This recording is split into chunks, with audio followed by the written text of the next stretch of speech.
What's up, everyone? Welcome to the Rad Gaming Podcast. I'm Pescador. And I'm Jemshi.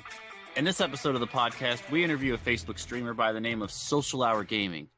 We get into some real interesting topics in this interview. We ask him about his experiences sharing a single streaming channel with another streamer, and why they decided to move their stream over to Facebook after trying out some other streaming platforms.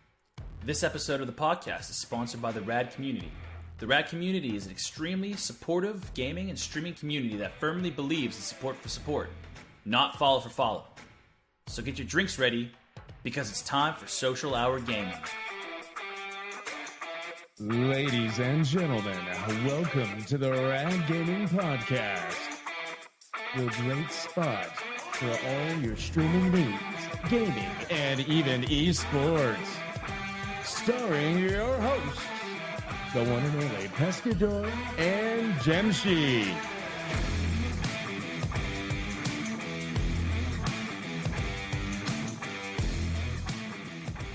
Give us a little rundown about yourself. Tell us how you became a streamer a little bit before you became a streamer, actually. Oh, gosh. I've been on YouTube since 2008. So early.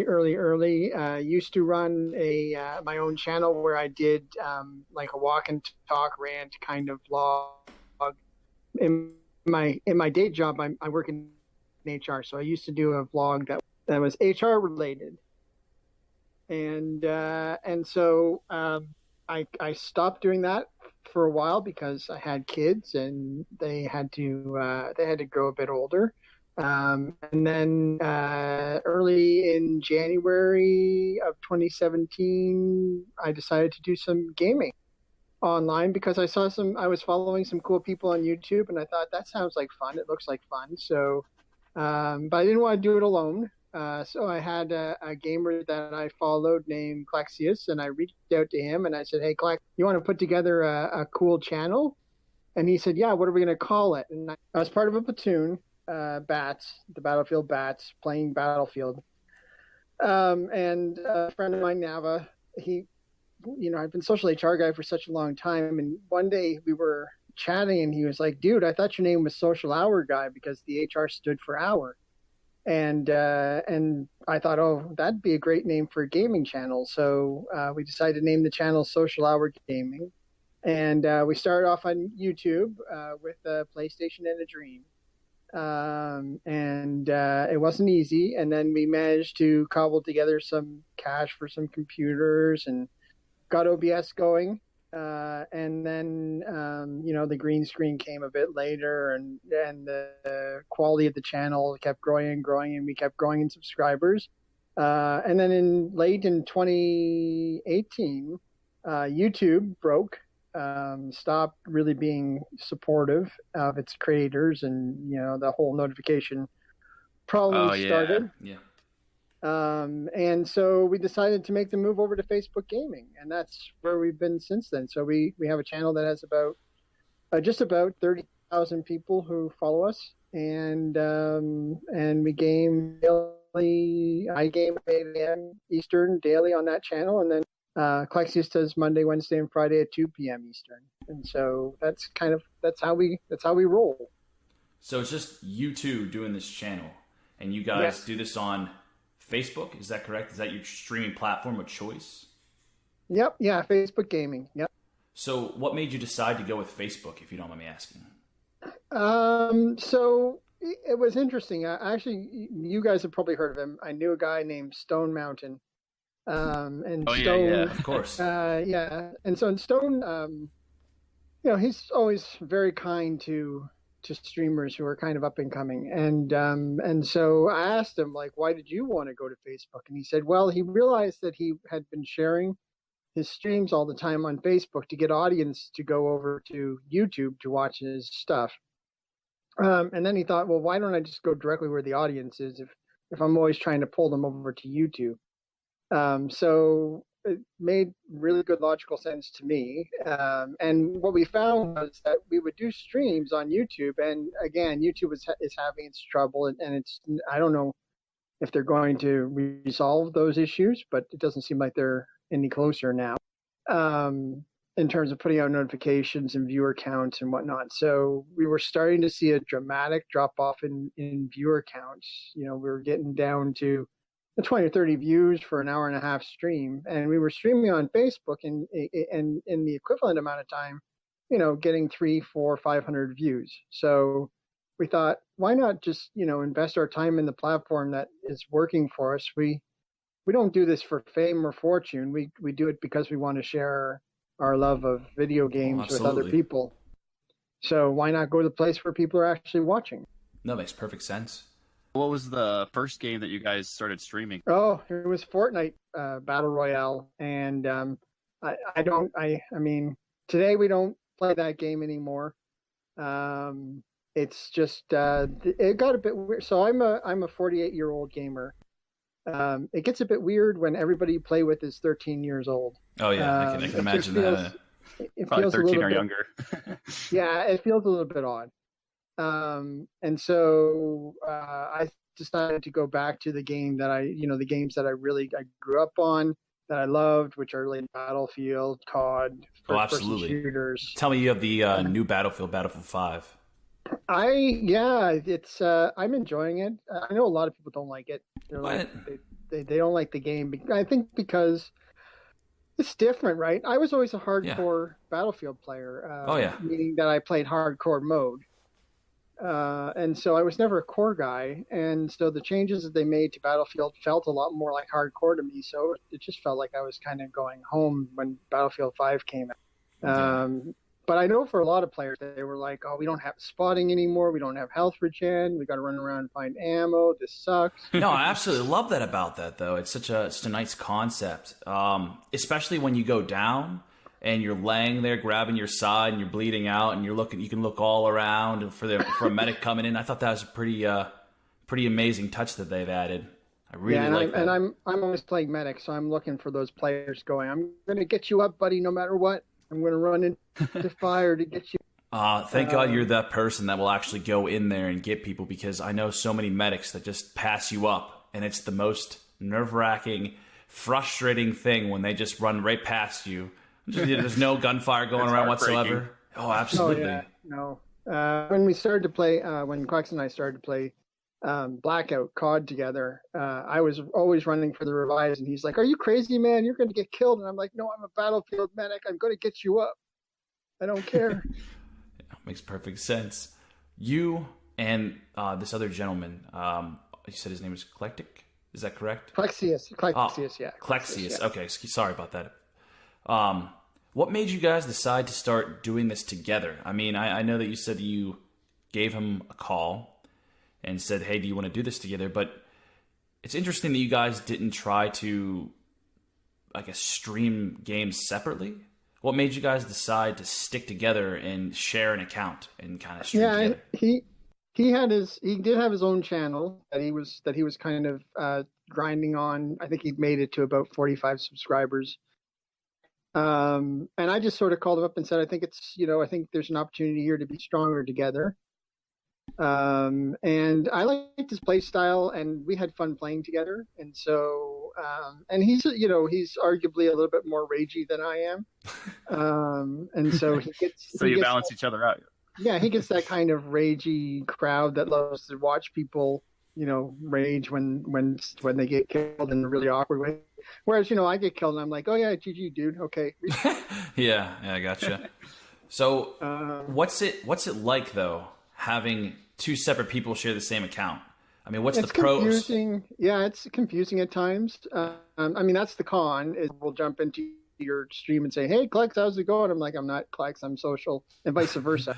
But it's also fun because you don't ever have to worry about finding somebody to play with, right? And so it's good to have a partner to kind of bounce ideas off of. And like he called me up he messaged me last night and he said, I got a perfect name for your morning stream. You should call it Your Social Morning. And I thought, hey, that's brilliant. I love that name. And then he said, what are we going to call mine? And I'm like, I don't know. You came up with a brilliant name. Come up with one for your own. But we have that kind of relationship where, we can banter back and forth. And I think it provides something different. People aren't used to seeing a team stream. So when they come into the stream and they see us working together, it's kind of fun and bantering back and forth. And, occasionally somebody will kill him and he'll go crazy. And I'll be just like, relax, guy, you just respawn. Let's go. But yeah, I think it's different, right? It's something that's unique in the world of streaming. And I think that's important to be unique for your audience. Yeah, absolutely. There is one major thing that I actually was wondering. Is there anybody that ever walked into your stream and just started trolling you both for actually having the same account? I've heard of other people actually running into that problem. Not really, no. No, we've never had that. We've had the usual trolls who come in. They do the whole, you're trying. That's my troll voice. That's a great troll voice. And so, they'll come in and do the whole trash thing. And actually that stopped after a while because my response always to that is, come on, go to school, learn your vocabulary. You can come up with something better than trash. If that's the only thing you're going to, seriously, if that's the only word you're going to use, you need to go and get more schooling. So, so I think once people realize that they can't really bother you by coming in and telling you you're trash, that they quickly go away. Because then it's no fun for them. It's their motivation is to get you to rage at them, and if you just ignore them and tell them they're stupid, they move on. The other thing that we found was in Facebook, because at YouTube you can sign up, you can create 16 accounts if you want, and they can all have different names, and no one will ever know who you are. Excuse me. Facebook is a little bit different, right? It's your real name, it's your real face, it's your real profile. So you get a lot fewer people coming in to troll your stream because they don't want you to know who they are. So it gets around that anonymous wall that the trolls usually hide behind. Mm-hmm. Yeah, they really have to, they have to go out and show their real face. We've had maybe one who came in and said, you guys are crap at gaming. You should quit and hang up your PS4s. We just said, okay, well, thanks so much for being here. Here's your ban. Have a nice day. I mean, look at where you are now. You're really picking up. Yeah, we've done okay. And again, I think a lot of it is that, we're friendly people to watch and we have a good time and we try not to offend anyone and we try out different things and we're not afraid to fail on stream. And even when we do fail, we clip it. We're like, oh my God, that's the biggest fail ever.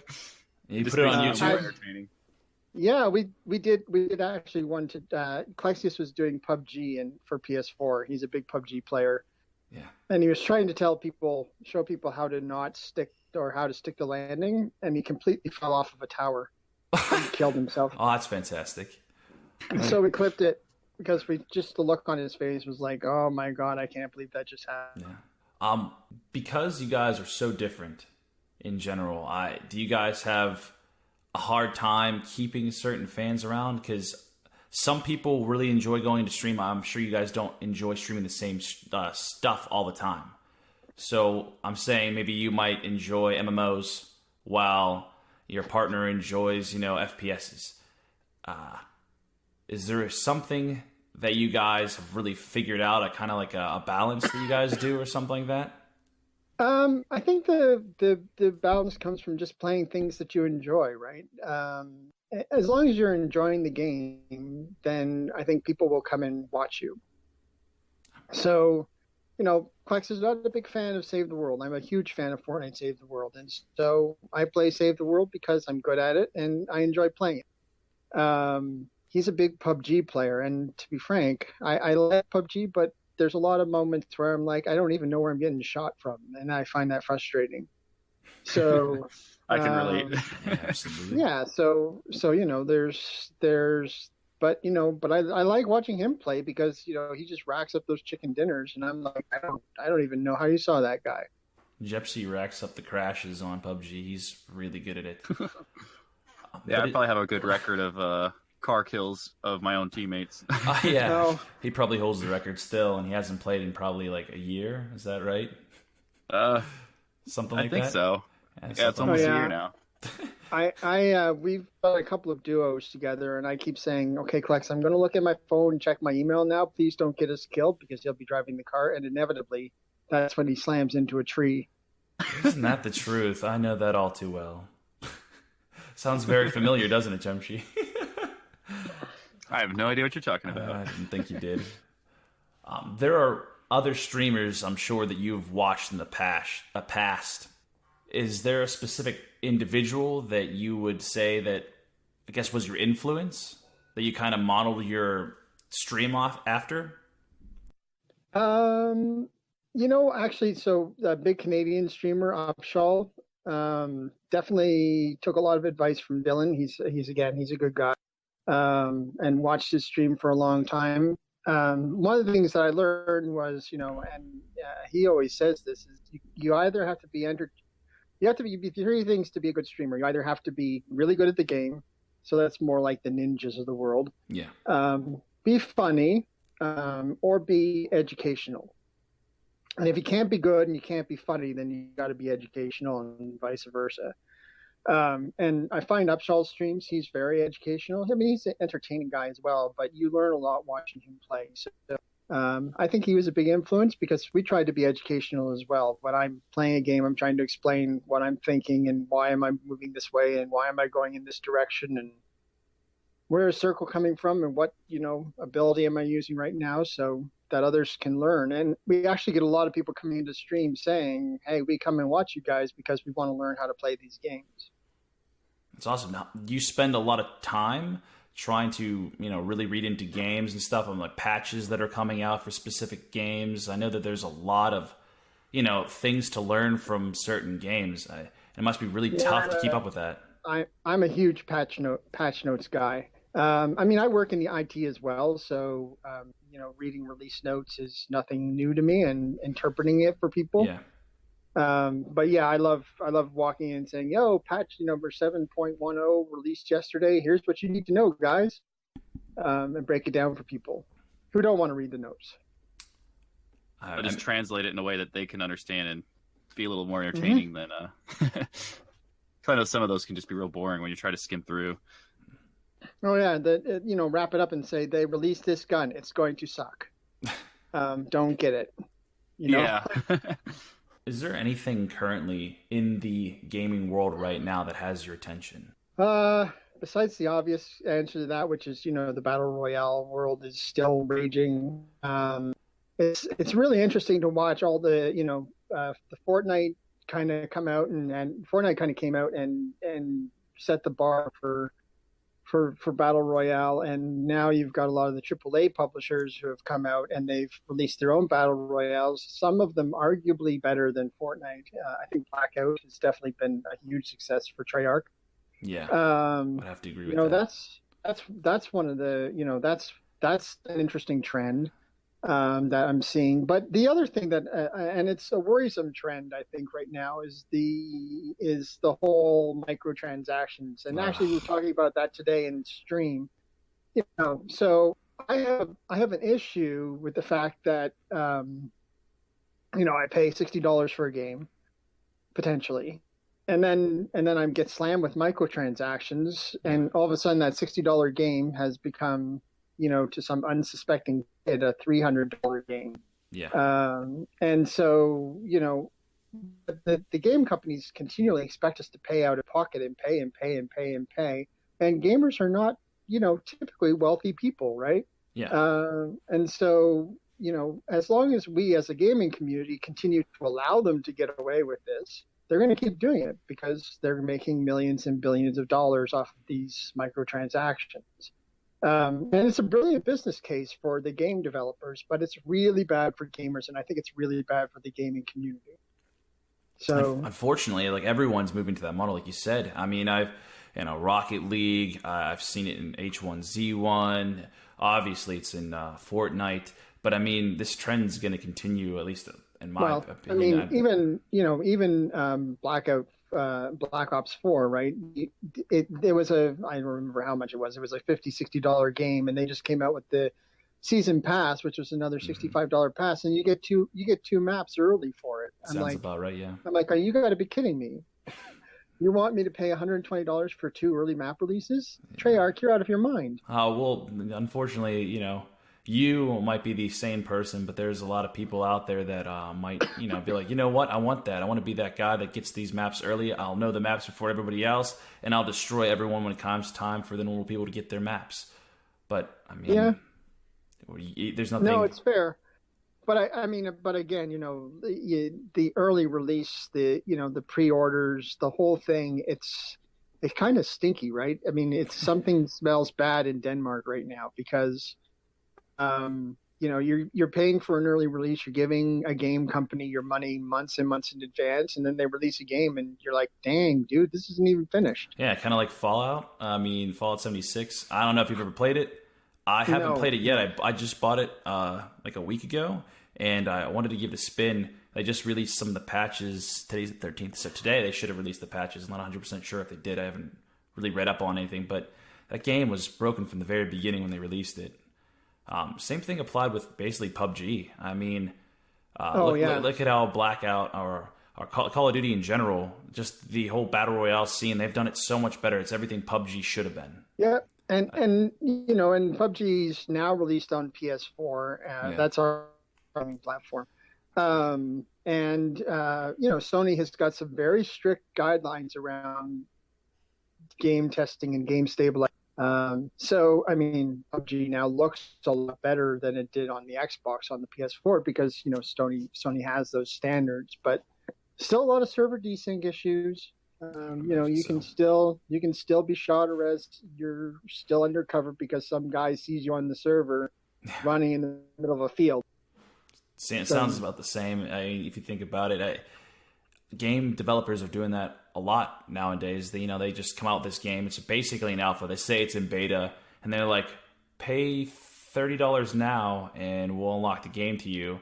And then people pay because they have promise of such a great game, and then all of a sudden, they pay the $30, they get it. The game's obviously not done correctly. There's some kind of issues with rendering or bugs that they find, but then the developers never really develop any further. They just kind of go, okay, well, you guys want out a little bit. Yeah, they kind of like, oh, you guys want me to fix this? How about we give you new skins? How about we give you new vehicles and guns? Yeah, it does. In the one aspect of that, it does kind of open the door for other games that don't really have the funding to kind of take off. Like PUBG probably might not have taken off unless it was a beta game. Well, I believe, if I remember correctly, correct me if I'm wrong, Social, I don't know if you know this answer, but I believe that he was designing, the developer of PUBG was designing a different game, and he got off that project, and this was a side project of his.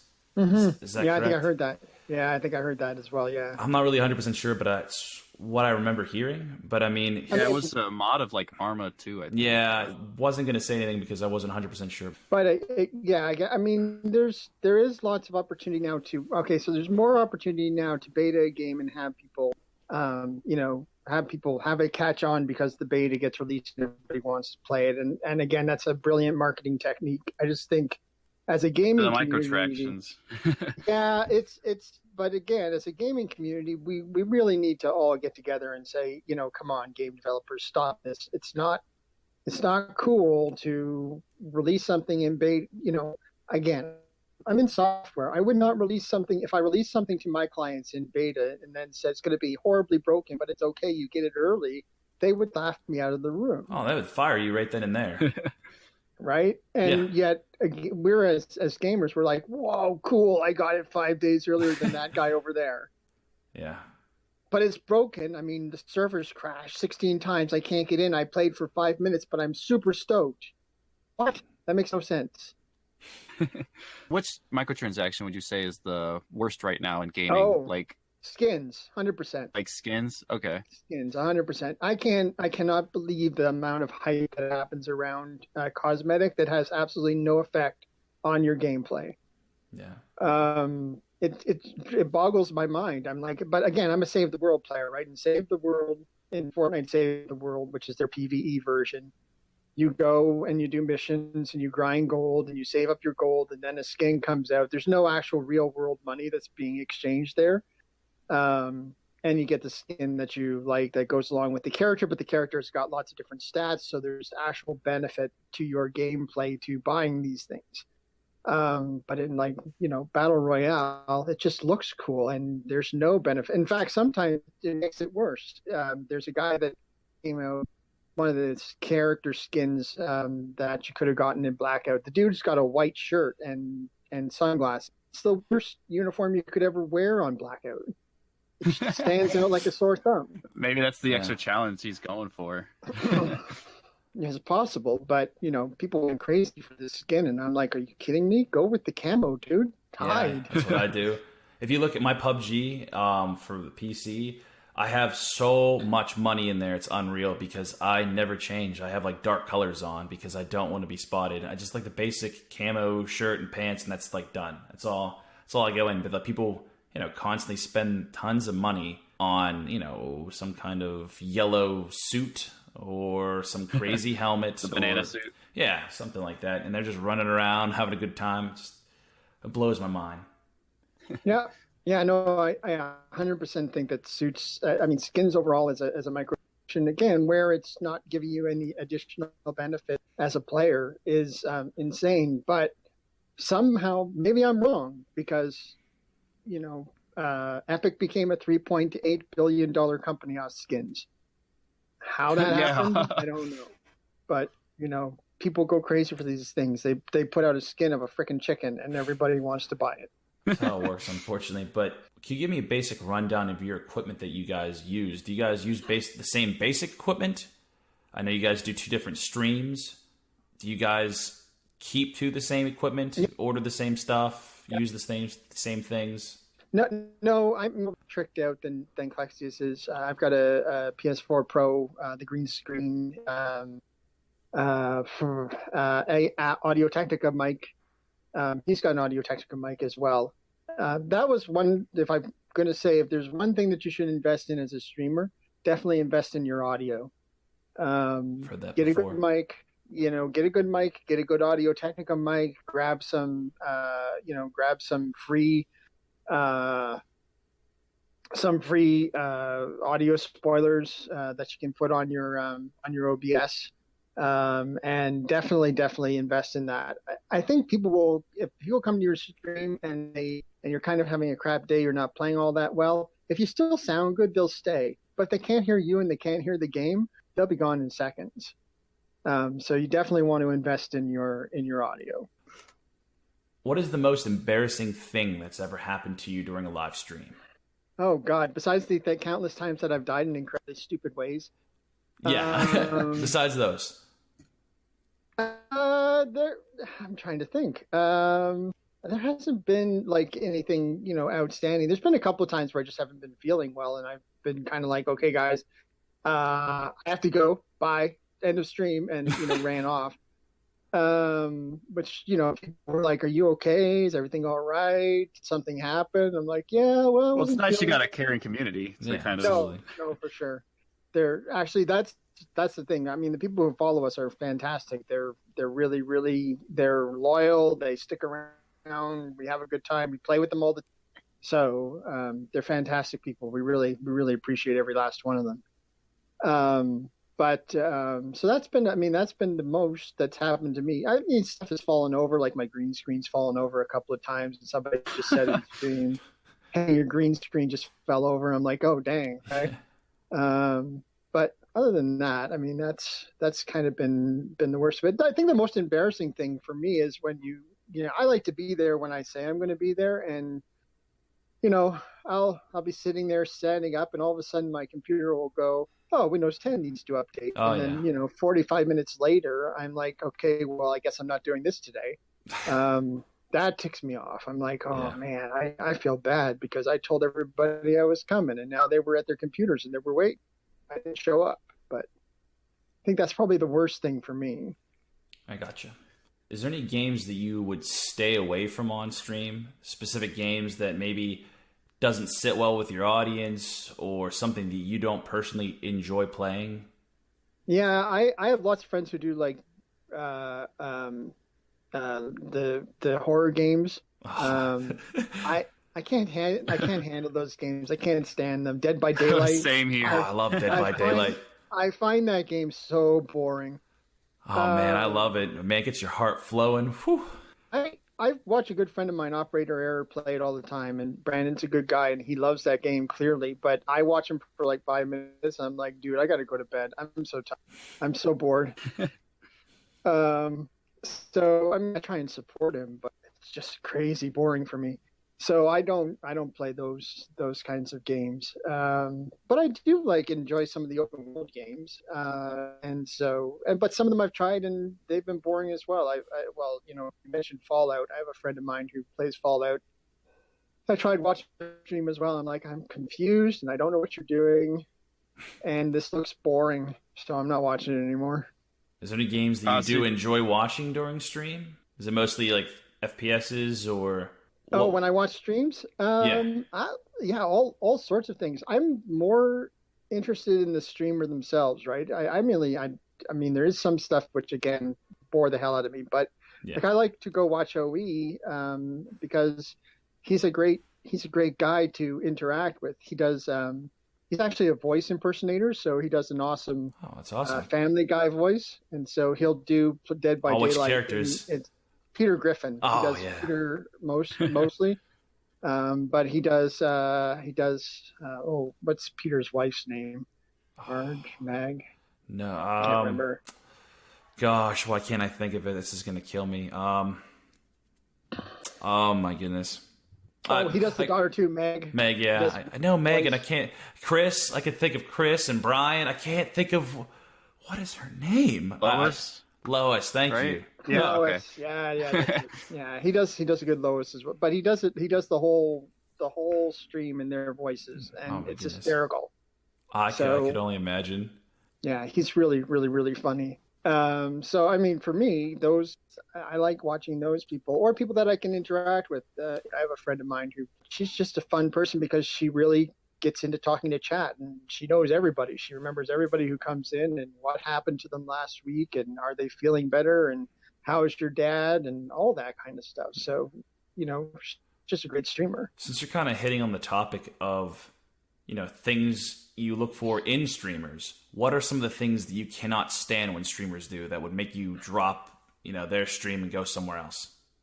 Yeah, I'm not huge on the kind of the really full of themselves arrogant streamers, I'm the best COD player ever. Nobody ever is going to beat me. I'm a god at this game. Go away.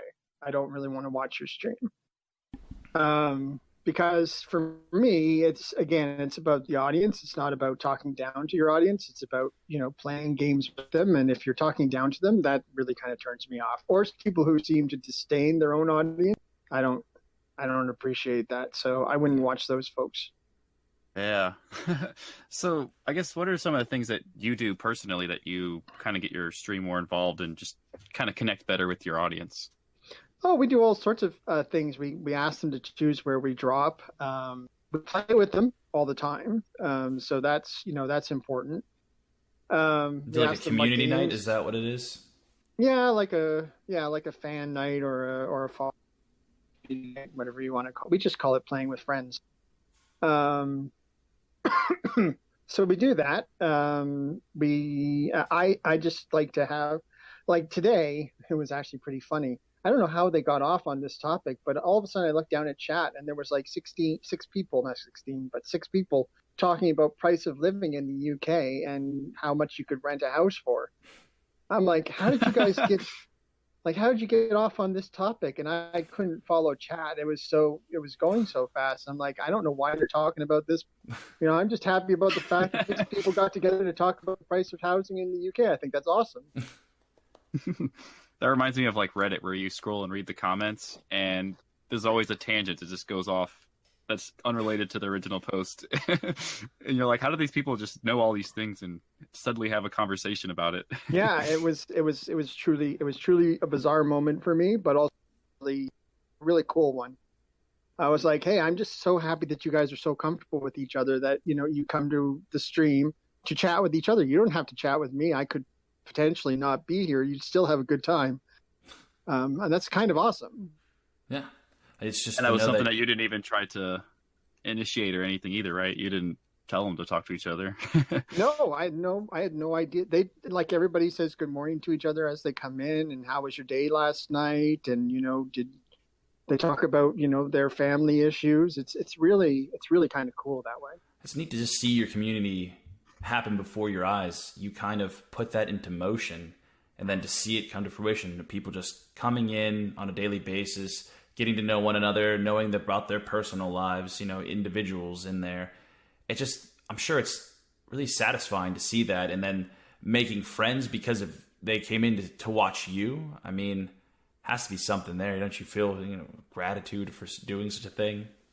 No, yeah, no, absolutely. We're really proud of the people who have decided to come by and kind of stick with us. We had, obviously we left YouTube, and we had some drop off in terms of the amount of people, because some people wanted to stay on YouTube. They didn't want to do Facebook gaming with us.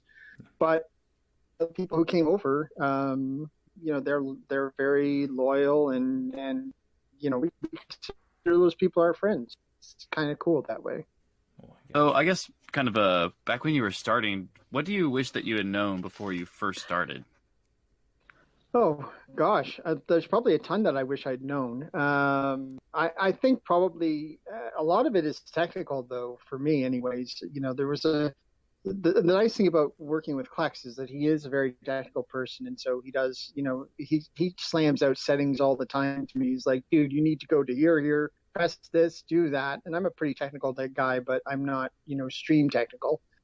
So, if I'd known more information about the various different platforms and what's available, I think probably would have done a lot better. And also, I think, if I'd had more knowledge about the culture of the platforms themselves, I probably would have made better choices. And I think what I mean by that is that, YouTube was a great place to start off, but YouTube can be a very toxic environment. And as you grow, you get working with different streamers, and as you grow, those streamers will eventually see you as a threat.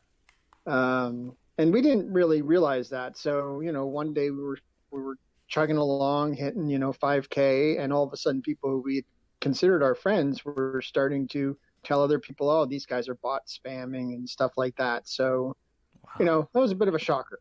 Yeah, it's like some jealousy kind of kicking in. Yeah, it was YouTube drama. And it seems to only happen on YouTube. I don't know any other platform where that happens as much. I've heard it happens on Twitch. It can get pretty nasty on Twitch. I've been told but it's we been happening. We didn't go there. Unfortunately, it happens everywhere and on every streaming platform, I should say. Yeah, I'm sure.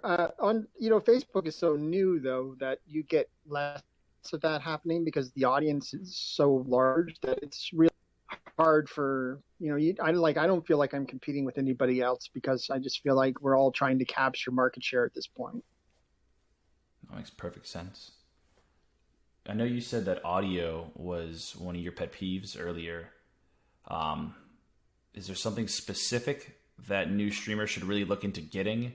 It could be audio, could be anything else, but is there anything that you think that new streamers should really look into investing right off the bat to really put their stream over the top? So the best pieces of advice that I got, and I got these from Upshaw. He said first of all, have a schedule and let everybody know what your schedule is and stick to your schedule. So that was the first thing that we did, and I think that was part of the recipe for success. Have good audio. So, get yourself a Snowball mic, get yourself an Audio Technica. Well, get yourself an Audio Technica if you can afford one. If you can't afford one, get yourself a nice Snowball mic. Or some sort of cardioid mic that's going to have some noise gate on it so that everybody's not listening to your poodle in the background scratching at the floor or whatever. Yeah. And then I think what was the last thing that he said? Oh my God, it went completely out of my mind. But I had a 48-year-old moment there. But definitely I think the schedule was super important. Oh yeah, and then he said, try times that are non-competitive. So I do my stream at 8 a.m. because there's just not a lot of streamers that are on at 8 a.m. Makes sense. And incredibly, we get a lot of people from the UK watching that stream because it's about midday time. So, I'm trying to be time zone sensitive as well. So we get the early morning folks in the Pacific Time Standard Time, and then we get the late afternoon folks in the UK and everybody else in between. And there's not a lot of competition. There's not a lot of other streams for them to go to. So, I think those were really good advice. I think the best piece of advice, though, of that is, you got to get yourself a schedule. Figure out who you want to be as a streamer, what your personality is going to be, but get yourself a schedule and get it out there, promote that stuff, get yourself Twitter, Facebook, Instagram, the whole thing. Just make sure that everybody knows where and when they can find you. I never was told, or I never even thought about actually going to a market more or less that has no competition whatsoever. I mean, that's an intelligent way to do it. I never even would have thought of that. Like you said, streaming at 8 a.m. That's actually really impressive and a really good piece of advice. Yeah, it's worked. Like I said, we managed to capture audiences that other streamers, I see tons of streams on at 7 o'clock at night. I'll never stream on that time zone because it's just too much competition there. Oh, it makes perfect sense. Jim, you got anything else? I think we'll just ask one last question. That's what are your socials so that people can find you? What are all your Yeah, you can find us by just looking us up at Social Hour Gaming, primarily on Facebook. So if you find our page, go drop a follow on us, and we appreciate that. And then Twitter, SHG Nations. You can find us. That's our Twitter handle. But basically, if you look up Social Hour Gaming, we're the only one. We keep track of that. We go to Google all the time to make sure that our name is the only name that's coming up. Right, so yeah, getting a unique name is also a key factor to success. Yeah, don't call yourself Ninja. There's about 1,000 ninjas out there, maybe 100,000 ninjas out there. That name has now been saturated. Please, whatever you do, if you're starting streaming tomorrow, do not name your channel Ninja anything. You're asking for trouble. Absolutely. Well, thank you so much for your time, man. We appreciate you hopping on here and we really appreciate advice. it. No problem. That was fun. Thanks, guys. Yeah, you take it easy, man. Thank you very much. Will do. We would like to give a special thanks to Social Hour Gaming for coming onto the podcast.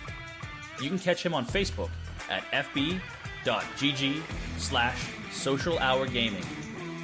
And make sure you stay tuned for our next episode of the podcast. We release a new episode every Friday. And as always, stay rad, comrades.